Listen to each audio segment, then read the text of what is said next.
Mom takes down the HOA from the inside. My neighborhood does not have a homeowners association. At least, not anymore. When my parents first moved in, my older sibling maybe 2 years old and with me as a little glowworm, there was an HOA. They took money from the neighborhood in exchange for their services. At first, and for quite a while, my parents just kind of shrugged it off. The HOA shoveled the snow off the streets in winter and dealt with trash collection, so they were doing something worthwhile, right? No. The city controlled the snowplows and garbage trucks, not the HOA. But still, there was the illusion of effort. And besides, one summer they decided to contact a company to plant new trees all over the neighborhood.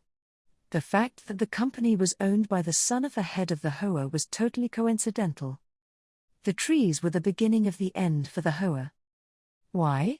Well, my grandma on my dad's side was visiting when they came around to plant the trees. My grandma, who is a certified master gardener. And so she stared through the windows of our house as the guys planting the trees just dropped the saplings on the grass. Still with their roots inside the bag they came in. No holes dug, no holes cut, just a bagged sapling lying on the grass like a pathetic and sad stick. The saplings laid there all night. No one came back to actually do their job and plant them. My master gardener, Grandma mentioned offhand that those saplings were going to die unless they got in the soil. And something clicked in my mom's head. She was paying the HOA money, actual money, every month, while both she and my dad worked, taking care of 2 very little kids, sending us to daycare and preschool and arranging babysitters and feeding us, and the homeowners association was just going to pull this half-assed bullshit instead of do what she's paying them for? No. No fucking way.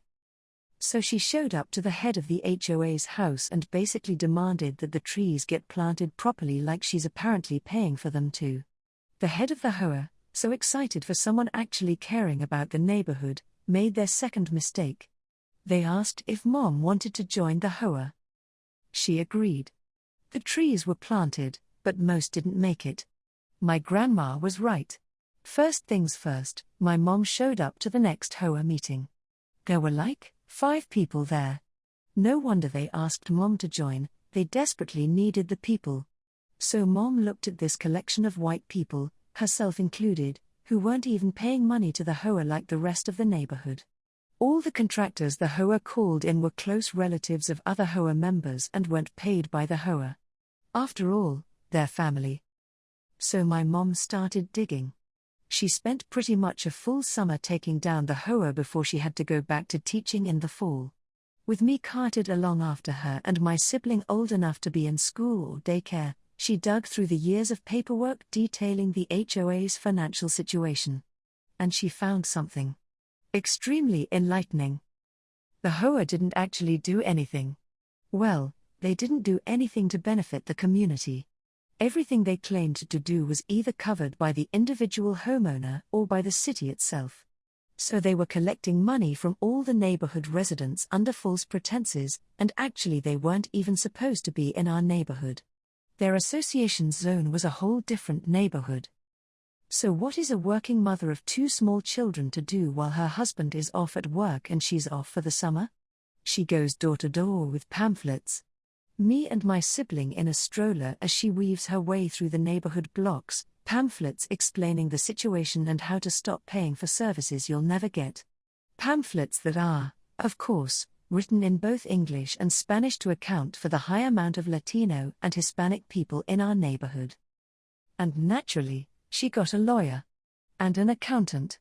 It put a major dent in her pocket, but if it meant the entire neighborhood wasn't exploited for money each month, it was worth every penny.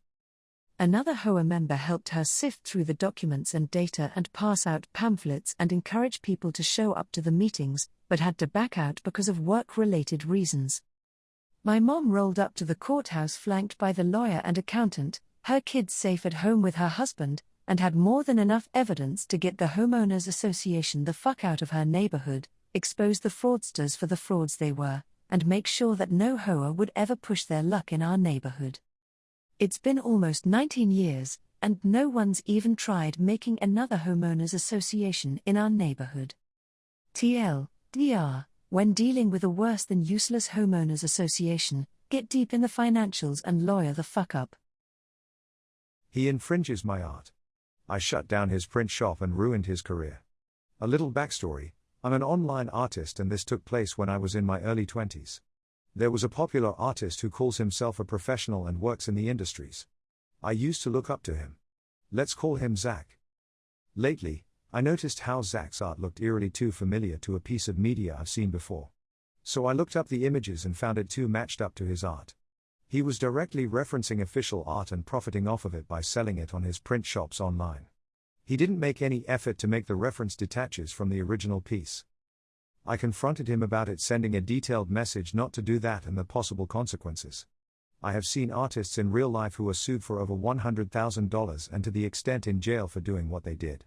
Instead of being professional and mature about it, he lashed out at me and took it to social media, telling me how wrong I was to falsely accuse him since artists use references and how I could get sued for libel. I was dumbfounded at how clueless he was, not comprehending what I was talking about. He included my username, which my blog had links to my contacts, my emails, Facebook page, art accounts, and Instagram. His fans, including his group of friends, joined in sending me downright horrific messages to me. I had panic attacks resulting from the pure backlash of his enormous fan base. I constantly received hate mail, telling me how horrible I am as a person, how shitty my art was, and to the extent of death threats for almost an entire month. The last straw that broke the camel's back was when he directly referenced off of my art and made money off of it. I didn't know how to find a lawyer, and I feel hopeless and angry that I couldn't do anything about it. Later it hit me: if I can't do it, then maybe another artist can, or anyone holds the copyright. The last time I remember, Zach never credited any of these artists for his references. I looked into the art he referenced and examined each official company matching Zach's art. I used Google search to find anyone working for a said company, and voila! I found a staff member for a branch in a different continent. Let's call him Cody. I contacted Cody's Facebook and tipped him about Zach's activity through Messenger. I uploaded and sent a copy of their art and Zach's art for comparison. Cody just simply replied, "We'll contact our legal team, thanks for the notice." Another week passes by, and during the time he constantly posts to every damn thing I post about in my art blog. And then silence. I checked, his print shop was removed. His response to my message was taken down from his social media. He stops talking to his friends publicly. Days later a fan was asking about him and he responded how he is no longer friends with them cause they are very toxic hypocrites. One of his former group of friends contacted my friend and cried about how awful a bully he was. Of course, my friend didn't care. It was the most glorifying feeling I have ever rejoiced. This would have been avoided if he at least heeded my warnings. How he handled the situation was not professional at all. About 5 years later I had been informed that apparently, he has a tough time getting back into the industry after there were allegations of his past copyright infringement. The biggest one was having a lawsuit with the big company Cody worked for. "Oh, so you've warned me about a danger to my career. This means you're in possession of information that could be a threat to me. Who do you think you are? I'm gonna bully you." My band's last 2 albums were nominated for Grammys for their album art.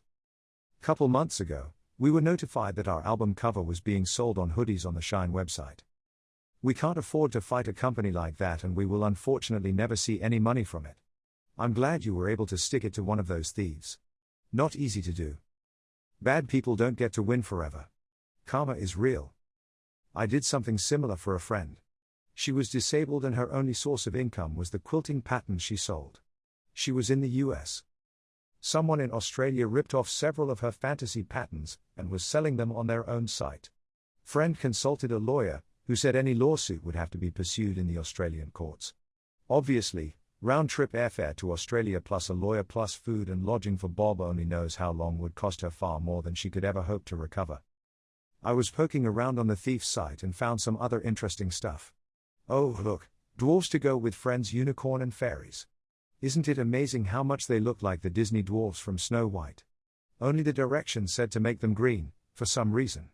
Maybe thief believed that urban legend about change it 10% and it's yours. Disney has deep pockets and vigorously pursues violation of its copyrights.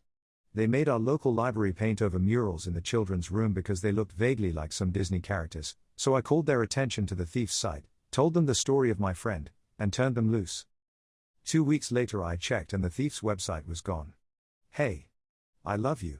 Thanks for watching. I hoped you enjoyed this Reddit audio story. It would mean a lot to me if you could like and subscribe, or better yet, leave a comment about one of the stories. Thanks, and I hope you have a wonderfully fantastic day. XOXO.